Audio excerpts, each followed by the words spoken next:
السلام عليكم ورحمة الله وبركاته، ازيكم عاملين إيه؟ يا رب تكونوا بخير. طبعا بعد تعادل الزمالك النهارده ورانك الأهلي خلاص لا دوري ولا مركز تاني ولا حاجة وهتلاقي القرار طالع يوم الخميس طبعا بعدم خصم الثلاث نقط.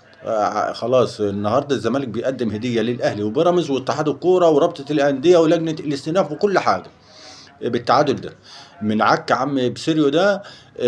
انت عندك سيف جعفر ما تبدأ بيه، عندك مهاب ياسر، فين محمد عاطف. لكن لا، هو بيعتمد على شويه دونجا. ما عندناش الا ناصر ماهر ودونجا. ناصر ماهر ده يمشي معاك، يعني انت خد بعدين كده، خد ناصر ماهر وخد دونجا وخد محمد حمدي واتكل على الله، حلو عليكم، وخد حسين لبيب معاكم بالمره. فين اداره الزمالك؟ مش موجوده. زي برضو النهارده القاهره 24 بتسرب كده ان ماتش الزمالك والاهلي هيتعاد، ماتش القمه هيتعاد ومفيش خصم 3 نقط. السنه اللي فاتت لما اتطبقت على الزمالك واللي قبليها كان حلو، لكن الموسم ده لا، مش هتطبق. برضو حاجات كده ما بتحصلش الا في الدوري المصري ومع الزمالك. زي ضربه الجزاء النهارده برضو بتاع البنك الاهلي، ضرب يا النور ده ضرب ناصر منسي وبرضه اتحسبت.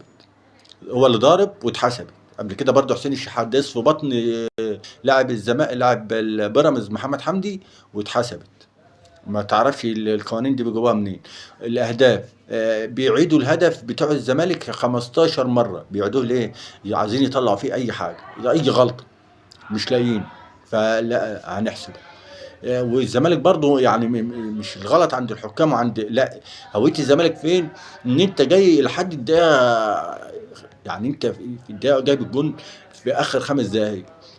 فين هويه الزمالك ان انت تحافظ على ال5 دقائق؟ مفيش حاجه، مفيش. بسيريو خد حسين لبيب وخد محمد حمدي وخد دونجا واتكل على الله، والناصر ماهر، ناصر ماهر خدوه معاكم. حلو قوي كده عليهم. شايفين الاهلي بيعمل ايه واحنا مش عارفين نتعادل مع البنك الاهلي، نتعادل مع البنك الاهلي. فين هويه الزمالك وفين مكانه الزمالك من الكلام ده؟ مفيش. وحسين لبيب والاداره مش موجوده. اللي شغال كابتن عمرو جناني وحازم امام استقيل النهارده، استقيل. طبعا حاجه كده ما مش عارفينها، مش عارفين اللي بيحصل. كمان كابتن زيزو، كابتن ميزو بينتظم في التدريبات لليوم الثاني على التوالي.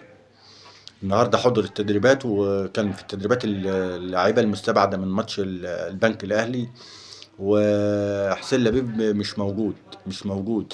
اللي موجود وبيدير هو الكابتن ميدو. فين بقى الاداره؟ فين الناس دي؟ مش محدش موجود. سوريو ده هيفضل يكمل كده يبقى الكاس ضاع. وبيراميدز بعد ما كنا بنقول خلاص بيراميدز هياخد الدوري والكاس وبطوله افريقيا وكل حاجه، بيراميدز بيبعد. علي جبر بيقدم هديه امبارح للاهلي، علي جبر بيقدم هديه. هم الزملكاويه كده منحوسين. الفريق اللي بيشجعوه تحس انه بيجيبوه ورا. عايزين بقى في ماتش بيراميدز وصن داونز نشجع صن داونز، ما نشجعش بيراميدز. لان لما قلنا الدوري والكاس وكاس وبطوله افريقيا خلاص هيروح لصن داونز واحده. ممكن الزمالك ياخد الكاس، ممكن الدوري ياخده الاهلي، يبقى بيراميدز طلع من المولد بلا حمص، خلاص يبقى الموضوع خلص على كده. فين بقى الاداره من الكلام اللي شغال ده؟ لا، ماتش القمه خلاص ال3 نقط هيتخصم، 3 نقط هيتخصم. يعني خلاص على كده. الدوري خلاص انت زي ما انت كده، انت فرق نقطه بين الاهلي وبيراميدز هو هيكمل كده. بس عايزين بقى لما الزمالك يلعب بيراميدز ما حدش يطلع يقول لك ده الزمالك فوت، لان انتوا شايفين منظر الزمالك عامل ازاي.